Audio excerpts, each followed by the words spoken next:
Hello दोस्तों, स्वागत है आप सभी का DLS न्यूज चैनल पर एक बार फिर से। और आइए बात करते हैं आज तारीख 21 मार्च 2021 दिन संडे रविवार हो गया। आज के मुख्य समाचार और टुडे ब्रेकिंग न्यूज के अपडेट वीडियो में नजर डालते हैं देश भर की तमाम बड़ी खबरों पर। आम आदमी के लिए बहुत ही महत्वपूर्ण खबरें हैं। सरकार की तरफ से कुछ नए नियम भी हैं जो जानना आपके लिए जरूरी है। कुछ नई योजनाओं का ऐलान भी किया गया। स्टूडेंट्स छात्र छात्राओं के लिए भी इंपॉर्टेंट अपडेट है। भूकंप वगैरह को लेकर भी खबरें हैं। किसान आंदोलन पर किसान भाई लोगों ने एक नई डिमांड की है। आखिर क्या कुछ अपडेट आज के 50 बड़ी ही इंपॉर्टेंट खबरों पर नजर डालते हैं फटाफट से। बिल्कुल इस वीडियो को ध्यान से एकदम पूरा लास्ट तक देखते रहिएगा, क्योंकि दोस्तों सभी खबरें एकदम एक एक करके आपके लिए सेलेक्ट करके लेकर आए हैं। सीधे बात करें पहले अपडेट में। देखिए, एक तो आज 21 तारीख से होलाष्टक शुरू होने जा रहे हैं। मतलब कि होली के 8 दिन पहले ये शुरू हो जाते हैं होलाष्टक। और इस दौरान आपको मौसम में प्रकृति में कुछ बदलाव देखने को मिलेंगे। और होलाष्टक के दौरान कोई भी शुभ कार्य ना करें आप, ठीक है ना। अगर किसी की ओपनिंग करने जा रहे हैं, मकान की ओपनिंग या किसी दुकान बिजनेस नए काम धंधे की ओपनिंग है, तो ये चीजें ना करें। होलाष्टक के दौरान शुभ कार्य नहीं किए जाते, हिंदू धार्मिक मान्यताओं के मुताबिक है, इसलिए मैं आपको बता रहा हूँ। क्योंकि आपको पता होगा दोस्तों कि 29 मार्च को होली है, जो कि रंगों का त्योहार हम बड़े ही धूमधाम से मनाएंगे। 28 29 को रहेगी होली और दूरंडी, ठीक है ना। तो ऐसे में इस बार होली पर भी कुछ खास दुर्लभ योग बन रहा है 499 साल बाद। और आप सभी भाइयों बहनों दोस्तों मित्रों को होली की हार्दिक शुभकामनाएं एडवांस में। ओके, फिलहाल अपन बात करें देश की खबरों में, जहां अपडेट देखिए खुशखबरी है। प्रधानमंत्री जन औषधि केंद्र खोलने वालों को अब 7 लाख रुपए देगी मोदी सरकार। ऐसे करें अप्लाई। जी हाँ दोस्तों, आपको पता होगा कि सरकार एक योजना चलाती है जन औषधि करके, जिसमें सस्ते में दवाइयां मिलती हैं। और उसके लिए सरकार ने देश भर में तकरीबन 7,500 जो है वो जन औषधि केंद्र खोल रखे हैं, राइट। और ऐसे में अगर आप भी अपने लिए कोई काम धंधा शुरू करना चाहते हैं तो आपके लिए एक अच्छा ऑप्शन हो सकता है। आप खुद भी जन औषधि केंद्र खोल सकते हैं। और इतने दिन तो क्या है कि जन औषधि केंद्र खोलने वालों को मोदी सरकार 5 लाख रुपए तक का प्रोत्साहन राशि दे रही है, राइट। लेकिन अगर यही जन औषधि केंद्र किसी आकांक्षी जिले में खोला जाता है ना, तो 2 लाख और रुपए आपको एक्स्ट्रा मिल जाते हैं। यानी कि इस स्थिति में आपको प्रोत्साहन राशि 7 लाख रुपए मिलेगी। ये सरकार की तरफ से ऐलान किया गया है। तो आप भी अपने नजदीकी जिले में या बड़ी शहर सिटी है जहां पर जन औषधि केंद्र नहीं है, तो वहां खोल सकते हैं और आप अपने लिए अच्छी खासी कमाई का साधन बना सकते हैं। ओके, ज्यादा जानकारी आपको ऑनलाइन भी देखने को मिल जाएगी। www.janaushadhi.gov.in/ऑनलाइन रजिस्ट्रेशन पर जाकर के आप फॉर्म वगैरह डाउनलोड कर सकते हैं। आवेदन करने के लिए 5,000 रुपए इसका शुल्क है। ओके, देखिए अगली खबर दोस्तों, रेलवे को लेकर एक नया नियम है। ट्रेन में धूम्रपान अगर आप करते हैं ना, तो अब आपको जेल भी हो सकती है। क्योंकि हाल ही में शताब्दी स्पेशल ट्रेन के कोच में आग लग गई थी और उसके बाद रेलवे प्रशासन जो है हरकत में आ चुका है। जी हाँ, वैसे जनरली दोस्तों रेलवे कानून की धारा 167 के तहत ट्रेन में अगर आप धूम्रपान करते हैं ना, तो आप पर 100 रुपए तक का जुर्माने का प्रावधान है, ठीक है ना। लेकिन अब इस प्रावधान को भी सरकार और रेलवे जो है बदलने की प्लानिंग में। धूम्रपान करने पर अब आपको जेल भी हो सकती है और जुर्माना और भी ज्यादा देना पड़ सकता है। क्योंकि हाल ही में क्या कि 13 मार्च को नई दिल्ली देहरादून शताब्दी स्पेशल कोच में आग लग गई थी। और शुरुआती जांच में भी ये चीज सामने आई थी कि किसी ने जलती हुई बीड़ी सिगरेट जो है वो डस्टबिन में फेंक दी थी और उसी के चलते आग लगी थी। तो ट्रेन में लगने वाली आग की घटनाओं पर नियंत्रण लगाने के लिए, यानी कि इनको रोकने के लिए रेलवे अपने नियमों को और ज्यादा सख्त करने पर विचार कर रहा। तो चलती ट्रेन में कभी भूल कर भी धूम्रपान वगैरह ना करें। प्राइवेट पब्लिक किसी भी तरह की बस वगैरह में भी सफर कर रहे हैं तो वहां पर भी ना करें। ओके, और देखिए फिलहाल अगली खबर, दिल्ली मुंबई समेत कई शहरों में महंगी हो रही है सब्जियां, हरी सब्जियां वगैरह ये महंगी हो रही है। नींबू 100 रुपए किलो जा रहे हैं, तोरी 90 रुपए के पार जा रही है। आलू प्याज के दाम भी बढ़ रहे हैं। देश की राजधानी समेत कई राज्यों में मतलब हरी सब्जियां जो है उनमें बड़ा उछाल देखने को मिल रहा है। देखते हैं सरकार अब इन पे रेटों में नियंत्रण लगाने के लिए क्या कुछ नया अपडेट लाती है, मैं आपको बताता रहूंगा। फिलहाल देखिए अगली खबर, रेलवे की ओर एक चेतावनी आ रही है कि रेलवे के फ्री वाईफाई से अगर आप अपने मोबाइल पर पोर्न देखते हो ना, यानी कि गंदे वीडियोस वगैरह देखते हो, तो अब आप पर कार्रवाई होगी। इंडियन रेलवे ने इसको लेकर नई गाइडलाइन जारी कर दी है। महिलाओं के खिलाफ बढ़ते हुए अपराधों पर लगाम लगाने के लिए भारतीय रेलवे ने कल ही नई गाइडलाइन यानी कि नए नियम जारी किए हैं। और इसमें आरपीएफ अधिकारियों को महिला कोच पर विशेष निगरानी रखने और फ्री वाईफाई से पोर्न एक्सेस पर रोक लगाने के निर्देश भी दिए हैं। यानी कि इंडियन रेलवे के फ्री वाईफाई को इस्तेमाल करते हुए आप अपने मोबाइल पर कोई भी ऐसी घिनौनी चीजें नहीं देख सकते हैं जो कि महिलाओं के खिलाफ अपराध को बढ़ाने में आपको प्रेरित करती है। समझ रहे हो ना। तो चाहे फ्री वाईफाई हो या ना हो, आप इन चीजों को सोच समझ कर ही काम में ले तो ज्यादा बेहतर होगा। और फिलहाल देखिए अगली खबर दोस्तों, बैंक ऑफ इंडिया ने अपने ग्राहकों को अलर्ट किया कि 21 अप्रैल से ये सर्विस बंद होने जा रही है। आखिर बैंक का क्या कहना है? तो दरअसल दोस्तों अगर आप भी बैंक ऑफ इंडिया के ग्राहक हैं, यानी कि इस बैंक में आपका खाता है, तो ये जरूरी खबर है आपके लिए। बैंक ने अपने कस्टमर्स को 21 अप्रैल 2021 से पहले कार्ड शील्ड एप्लीकेशन को अपडेट करने की अपील की है। यदि कस्टमर ऐसा नहीं करते तो अगले दिन 22 मार्च से ये कार्ड काम नहीं करेगा। बैंक ने ऑफिशियली अपने ट्विटर हैंडल पेज पर ट्वीट करके बात की जानकारी दी है। आप देख सकते हैं BOI की तरफ से ऑफिशियली अनाउंसमेंट किया गया। ओके, और साथ ही अगली खबर देखिए, अप्रैल से बढ़ सकते हैं दवाइयों के दाम। कंपनियां 20% तक कीमतों में बढ़ोतरी कर सकती हैं। दरअसल देश में तेल, सब्जी, पेट्रोल, डीजल, एलपीजी गैस वगैरह की चीजें तो बढ़ी रही है। अब आम आदमी पर और झटका लग सकता है, दवाइयां वगैरह की रेटें भी बढ़ सकती हैं। मेडिकल इंडस्ट्री के जितने भी प्रोडक्ट्स हैं वो महंगे हो सकते हैं 1 अप्रैल से ही, ऐसा अनुमान लगाया जा रहा है। ऑफिशियली अपडेट क्या आता है मैं आपको बताऊंगा। और फिलहाल देखिए अगली खबर दोस्तों, हवाई यात्रा भी महंगी हो चुकी है। सरकार ने न्यूनतम किराए में 5% तक की बढ़ोतरी कर दी है और 80% क्षमता के साथ उड़ान भरेगी एयरलाइंस। ये नए नियम भी जारी हो चुके हैं क्योंकि हवाई यात्रा इसलिए महंगी हुई है कि हवाई जहाज का ईंधन महंगा होने के कारण हवाई जहाज की कंपनियां जो हैं, एयरलाइंस कंपनियां, उन्होंने हवाई यात्रा का किराया भी बढ़ा दिया। कुछ और कारण भी आप देख सकते हैं क्योंकि कोरोना वायरस के मसले के चलते हवाई जहाज वाली कंपनियां जो है ना, मतलब एयरलाइंस कंपनी जो है वो फुल यात्रियों को भर करके भी नहीं ले जा पा रही हैं, तो उनका जो मतलब टूर का मेंटेनेंस भी बढ़ रहा है। इसी के कारण ये कीमतों में रेटें बढ़ाई गई हैं। ओके, और अगली खबर देखिए दोस्तों, आम आदमी के लिए एक राहत की खबर ये आ रही है कि भारत के हर घर में अब एलपीजी कनेक्शन सस्ता पहुंचेगा। आखिर सरकार का प्लान क्या है? दरअसल बहुत जल्द देश के हर घर में एलपीजी कनेक्शन लगेगा। देश भर में करीब 100% एलपीजी प्रवेश के बाद अब पूरे हर शहर के प्रत्येक क्षेत्र को गैस वितरण यानी कि सीजीडी कवरेज के तहत कवर करने की योजना है। पेट्रोलियम और प्राकृतिक गैस नियामक बोर्ड PNGRB अगले 6 महीनों के अंदर सीजीडी बोली के 11वें राउंड के साथ आएगी, जो कि 300 जिलों को कवर करेगा। कुल मिलाकर के गवर्नमेंट की प्लानिंग है दोस्तों की जितने भी बड़े बड़े शहर है वहाँ पर गैस सप्लाई के प्लांट्स वगैरह ये लगाए जाए ताकि सस्ती एलपीजी आपको मिल पाए, है ना। और अगली खबर देखिए दोस्तों, वैज्ञानिकों की रिसर्च में इस बात का पता चला, महिलाओं के लिए इंपॉर्टेंट अपडेट है। यूनिवर्सिटी ऑफ कैलिफोर्निया की रिसर्च में यह बात सामने आई है कि बढ़ती उम्र में बादाम खाने से महिलाओं में कम होगी रिंकल्स की प्रॉब्लम। मेनोपेज के बाद स्किन पिगमेंटेशन से भी आपको छुटकारा मिल सकता है। यानी कि देखिए दोस्तों, बादाम खाना कितना हेल्थ के लिए बेनिफिशियल है, लाभदायक है, इस पर एक रिसर्च की गई। उन 50 महिलाओं पर मेनोपोज के बाद 6 महीने तक स्टडी की गई और इसमें इस बात का पता चला कि हर रोज अगर आप कुछ बादाम का भी सेवन करते हैं ना, तो महिलाओं के चेहरे पर रिंकल्स यानी कि जो झुर्रियां पड़ती है ना, वो या तो लेट पड़ेगी या पहले से पड़ी हुई है तो भी वो कम हो जाएगी। ये बेनिफिट होता है, महिलाओं की स्किन ज्यादा ग्लो करती है और स्किन ज्यादा हेल्थी रहती है। बादाम खाएं और पानी फुल पिएं, इससे आपकी स्किन जो है डिहाइड्रेशन की प्रॉब्लम भी नहीं रहेगी। तो ये महिलाओं के लिए अच्छी बात है क्योंकि महिलाएं ज्यादा सुंदर दिखना चाहती हैं, तो उनके लिए अपडेट था, मैंने बता दिया। ओके, फिलहाल देखिए अगली खबर दोस्तों, 27 मार्च से लेकर 4 अप्रैल के बीच रहेगी बैंकों की कई छुट्टियां। सिर्फ 2 दिन ही होंगे काम। जी हाँ, बैंक हॉलीडेज आ रहे हैं और ऐसे में अगर आप खाते में लेन देन वगैरह का काम करते हैं तो आपके लिए इंपॉर्टेंट अपडेट है, सो मैं आपको बता देता हूँ। दरअसल दोस्तों, होली का त्योहार आ रहा है, अब आपको पता होगा, तो इसी के कारण बैंकों की छुट्टियां आ रही है क्योंकि मार्च का चौथा शनिवार और फिर उसके बाद संडे होने के कारण 27, 28, 29 मार्च को बैंक लगातार बंद रहेंगे। 27 मार्च को तो शनिवार है, 28 मार्च को रविवार है, 29 को होली के कारण बैंकों में अवकाश रहेगा। 3 दिन तो ये हो गए। और इसके अलावा भी दोस्तों 30 मार्च को भी भारतीय रिजर्व बैंक यानी कि आरबीआई की छुट्टियों की लिस्ट के अनुसार एक अवकाश आ रहा है। हालांकि ये अवकाश पटना में रहेगा, बिहार पटना में, है ना। और 31 मार्च को बैंक बंद तो नहीं रहेंगे, लेकिन आपका बैंक से संबंधित काम नहीं होगा। पता है क्यों? क्योंकि 31 मार्च जो है वो लास्ट फाइनेंशियल ईयर का लास्ट डे रहेगा, क्योंकि 1 अप्रैल से नया फाइनेंशियल ईयर शुरू होगा। तो ऐसे में क्या कि बैंक कर्मचारी ग्राहकों के कोई काम नहीं करेंगे। उस दिन वित्तीय वर्ष का अंतिम दिन होने के कारण बैंक कर्मचारी दूसरे कामों में बिजी रहेंगे, ठीक है ना। तो 31 मार्च को इस कारण आपका बैंक का काम होगा नहीं। 1 अप्रैल को बैंकों की लेखाबंदी रहेगी, 2 अप्रैल को गुड फ्राइडे आ गया, 3 अप्रैल को देश के सभी बैंक खुले रहेंगे और 4 को वापस रविवार आ गया। तो इतनी छुट्टियां आ रही, मतलब वापस बीच में 1-2 दिन ही बैंक खुलेंगे। तो आप अपने बैंकिंग से संबंधित कोई काम है तो उनको पहले से निपटा लें। ओके, और अगली खबर देखिए दोस्तों, खेल समाचार को लेकर अपडेट है। भारत ने इंग्लैंड को 5वें T20 में 36 रन से हराया। सीरीज पर 3-2 से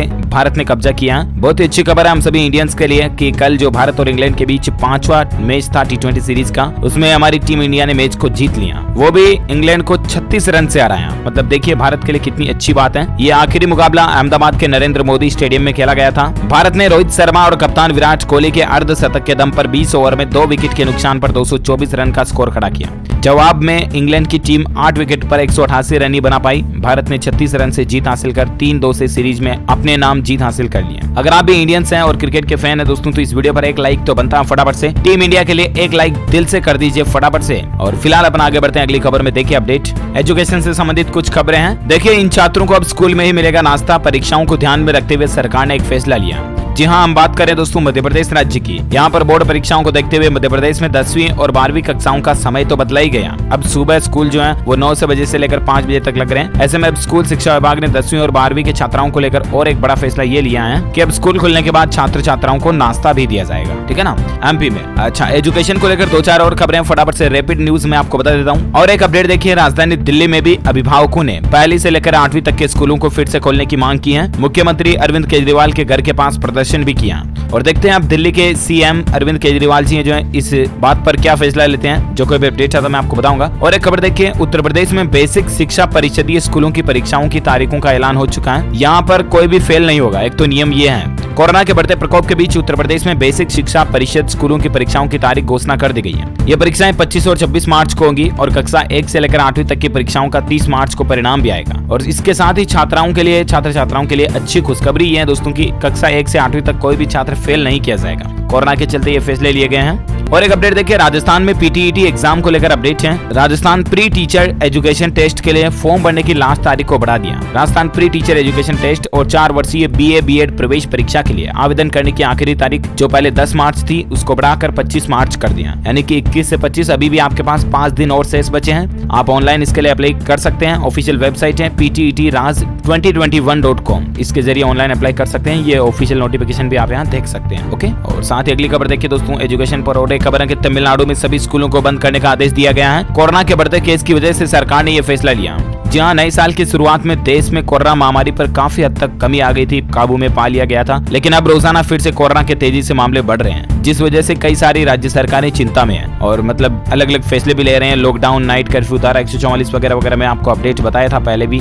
अच्छा, अब इसी बीच देखिए दोस्तों, तमिलनाडु में सभी स्कूल कॉलेज जो है वो फिलहाल बंद रहेंगे। स्कूल वगैरह को लेकर है ना, 22 मार्च तक बंद रहेंगे 9वीं 10वीं 11वीं के स्कूल। ओके, और एक खबर देखिए दोस्तों, 25 अप्रैल को ही होगी रीट परीक्षा। बोर्ड अध्यक्ष डॉक्टर जारोली ने कहा कि 25 अप्रैल के पहले और बाद में कोई भी रविवार परीक्षा के लिए खाली नहीं है। जल्दी फाइनल होंगे परीक्षा केंद्र भी। और रीट एग्जाम को लेकर और एक अपडेट आ चुका है। राजस्थान के अंदर जो अध्यापक पात्रता परीक्षा है ना, वो 25 अप्रैल को ही फिलहाल करने के प्लान में है। ठीक है ना, तो आप उस हिसाब से प्रिपरेशन करते रहें। और देखिए अगली खबर दोस्तों, उत्तर प्रदेश में बेसिक परिषदीय स्कूलों की परीक्षाएं 25 और 26 मार्च को होंगी। कोई भी छात्र फेल नहीं होगा। ये अपडेट मैं आपको बता ही चुका हूँ। ओके, तो ये एजुकेशन से संबंधित कुछ खबरें हैं। और अब बात करें अपन आज के मौसम समाचार को लेकर अपडेट देखिए आप। एक तो मध्य प्रदेश में बारिश और ओलावृष्टि के चलते फसलों को भारी नुकसान हुआ और ऐसे में मध्य प्रदेश के मुख्यमंत्री ने कहा कि किसान भाई लोग जो वो चिंता ना करें क्योंकि सरकार उनके साथ है। जी हाँ, मध्य प्रदेश में 8 दिन में दूसरी बार तेज हवाएं चली, बारिश हुई और ओलावृष्टि हुई और उसके चलते फसलों को अच्छा खासा नुकसान हुआ। शुक्रवार शाम से रात तक चली बारिश और बीच बीच में ओलावृष्टि से पकने पर आ चुकी फसल जो है वो खेतों में आड़ी पड़ गई और उसके चलते फसलों को काफी नुकसान हुआ। और जिला कलेक्टरों को आदेश दिया गया कि अब फसलों के नुकसान का सर्वे कराया जाएगा और किसानों को जितनी भी हो सकेगी उचित मदद दिलाने का भरोसा दिया है मुख्यमंत्री ने। अच्छी बात है। और साथ ही अगली खबर देखिए, मौसम पर और एक अपडेट है। बर्फबारी और बारिश से बदलेगा मौसम का मिजाज। कई राज्यों में झमाझम बारिश की अभी भी चेतावनी निकल कर आ रही है। जहां किन किन राज्यों में बारिश हो सकती है, तो आज एक तो उत्तराखंड, झारखंड, यहाँ पर भी बारिश के आसार हैं। दिल्ली, उत्तर प्रदेश, मध्य प्रदेश में भी बारिश हो सकती है। राजस्थान राज्य के भी 10 जिलों में आज बारिश होने के आसार हैं। अगले सप्ताह तक भी ये बारिश का दौर जारी रह सकता है। संपूर्ण भारत का आज 21 मार्च 2021 का मौसम पूर्वानुमान आखिर क्या कहता है? तो दोस्तों अगले 24 घंटों के दौरान जो है मध्य प्रदेश, विदर्भ, मराठवाड़ा यहाँ पर हल्की फुल्की बारिश हो सकती है। इसके अलावा जम्मू कश्मीर, गिलगित बाल्टिस्तान और मुजफ्फराबाद में भी गरज के साथ बारिश की संभावना है। वहीं पंजाब, हरियाणा, दिल्ली, पश्चिम उत्तर प्रदेश और उत्तर पश्चिम भारत में भी बारिश हो सकती है। तो ये रहा आज का वेदर अलर्ट, मौसम समाचार। ओके, अब बात करें कोरोना वायरस से संबंधित कुछ खबरें हैं। लॉकडाउन बढ़ा दिया है, इसको लेकर भी ऐलान है। देखिए बड़ी खबर दोस्तों की 8 राज्यों में कोरोना का संक्रमण बढ़ रहा है। देश में कल ही 40,000 से ज्यादा नए संक्रमित मरीज पाए गए और उसके बाद नागपुर में 31 मार्च तक लॉकडाउन को बढ़ा दिया, जो पहले 21-22 मार्च तक ही था ना। तो महाराष्ट्र, नागपुर में 31 मार्च तक लॉकडाउन बढ़ चुका है। दुकानें बंद होने का वक्त भी बदल चुका है। जी हाँ दोस्तों, महाराष्ट्र में कोरोना संक्रमित मरीजों की तेजी से संख्या बढ़ रही है और इसी बीच यहाँ पर प्रशासन ने 31 मार्च तक लॉकडाउन बढ़ाने का फैसला किया। कुल मिलाकर के सब्जी, किराना आदि आवश्यक वस्तुओं की दुकानें जो अब शाम को 4 बजे तक खुलेगी। बाकी बाजारों की भीड़ को कम किया गया है। इसके लिए दूसरी दुकानें जो फिलहाल बंद रहेगी। 31 मार्च तक लॉकडाउन बढ़ चुका है। ओके, महाराष्ट्र, नागपुर में तो। और वहीं खबर देखिए दोस्तों, महाराष्ट्र में भीड़ भाड़ वाली जगहों पर अब रैंडम एंटीजन टेस्ट होंगे और अगर कोई लोग मना करेगा तो कार्रवाई भी होगी। जी हाँ, महाराष्ट्र में एक और नई पहल शुरू की जा रही है कि नागरिक का रैंडमली टेस्ट किया जाएगा जहां पर भीड़ भाड़ वाले इलाके हैं और अगर कोई इस टेस्ट को कराने से इनकार करता तो उनके खिलाफ महामारी अधिनियम यानी कि महामारी एक्ट 1897 के तहत मामला दर्ज किया जाएगा। तो ये भी ध्यान रखिएगा, मतलब कि रेलवे स्टेशन, बस डिपो, बाजार, पर्यटन स्थल, सरकारी कार्यालय जैसे किसी भी जगह पर रैंडमली टेस्ट हो सकता है। ओके, और एक खबर है, महाराष्ट्र में कोरोना के चलते मुख्यमंत्री उद्धव ठाकरे के बेटे और मंत्री आदित्य ठाकरे कोरोना पॉजिटिव पाए गए। देखिए मतलब महाराष्ट्र में कितने हालात गंभीर हो रहे हैं। अब खुद मुख्यमंत्री उद्धव के बेटे और मंत्री आदित्य ठाकरे भी कोरोना से पॉजिटिव निकले हैं। बाकी नागपुर में 31 मार्च तक हार्ड लॉकडाउन बढ़ चुका है और ये कुछ अपडेट हैं जो कि आप देख सकते हैं। वह दोस्तों भारत में कोरोना के वैक्सीनेशन यानी कि टीकाकरण पर एक अच्छी खबर आ रही है कि भारत ने एक बहुत बड़ा महत्वपूर्ण मुकाम हासिल कर लिया। कुल 4 करोड़ से भी ज्यादा लोगों को भारत में कोरोना का टीका लग चुका है, और जो कि वाकई में एक बहुत ही अच्छा आंकड़ा है ये, मतलब कि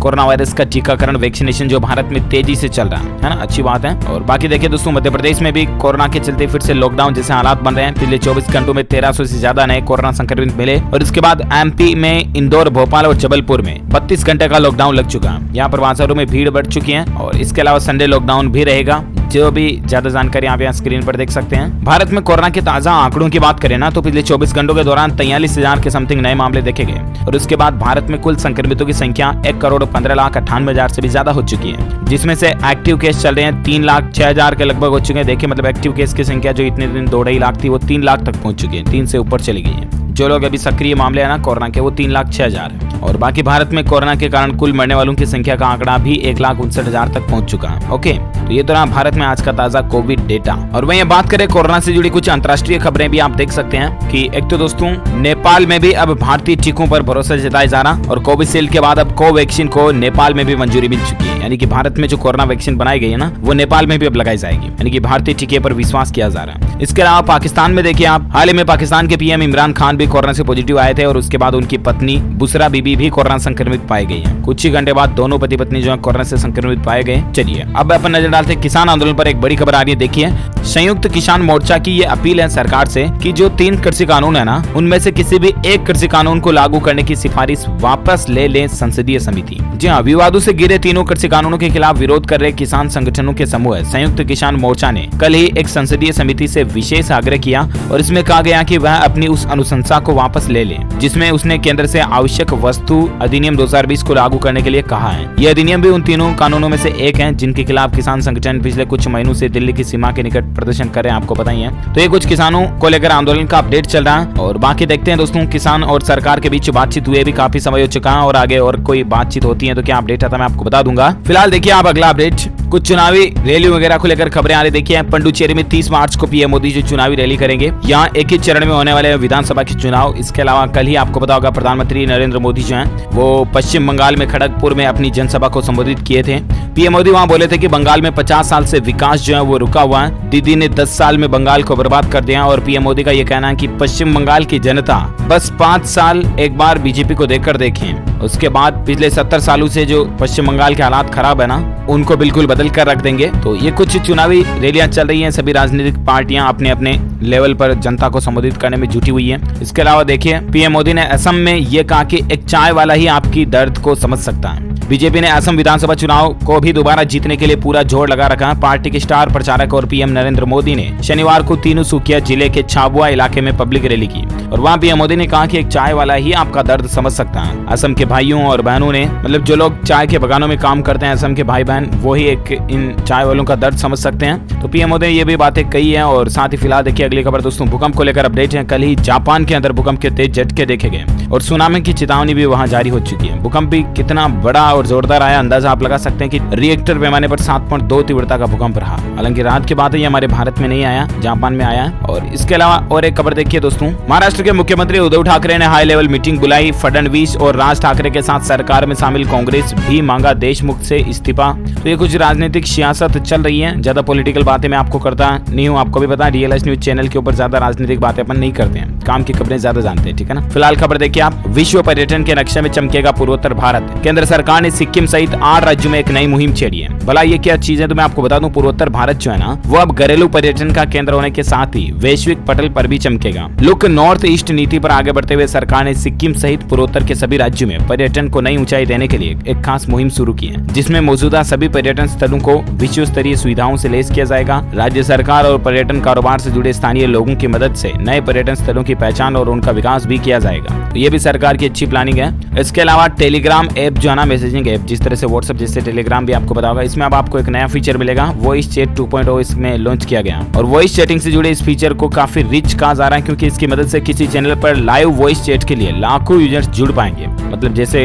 कॉल मर्ज करते हैं अपन, 2-4 आदमी एक साथ मतलब कॉल को कनेक्ट करके बात कर सकते हैं वॉइस कॉल पे, उस तरह से वॉइस चैट पे इस पर लाखों लोग जो है एक साथ वॉइस चैटिंग कर पाएंगे। मतलब वाकई में अमेजिंग फीचर है। और साथ ही अगली खबर देखिए, दिल्ली के एम्स में सबसे आधुनिक पोस्टमार्टम तकनीक की शुरुआत हुई है। देश ने साउथ ईस्ट एशिया में इतिहास रच दिया। जहाँ फोरेंसिक साइंस की दुनिया में हिंदुस्तान ने कल एक और इतिहास रच दिया। अब तक जिस शव को पोस्टमार्टम करने में 3 से 4 घंटे का वक्त लगता था, वो समय अब घटकर महज 15 मिनट का रह गया, क्योंकि इस हैरत अंगेज पोस्टमार्टम तकनीक के अमल में लाने से धन, श्रम और समय तीनों की बड़ी बचत होगी, और वो बहुत ही अच्छी बात है। हालांकि दोस्तों दुनिया के गिने चुने देशों में ही ये तकनीक फिलहाल प्रयोग में लाई जा रही है, और हिंदुस्तान में इस तकनीक की शुरुआत हुई तो वाकई में भारत के लिए बड़े ही गौरव की बात है। दिल्ली का जो एम्स हॉस्पिटल है ना, मतलब all India institute of medical sciences AIIMS, वहां पर ये टेक्नोलॉजी यूज की जा रही है, अच्छी बात है। वहीं सरकारी नौकरी को लेकर अपडेट देखिए, झारखंड में लोक सेवा आयोग ने वेटरनरी डॉक्टर के 124 पदों पर भर्तियां निकाली हैं। ग्रेजुएट्स इसके लिए अप्लाई कर सकते हैं। आयु सीमा 22 से 35 मांगी है। आवेदन करने की अंतिम तारीख 16 अप्रैल है।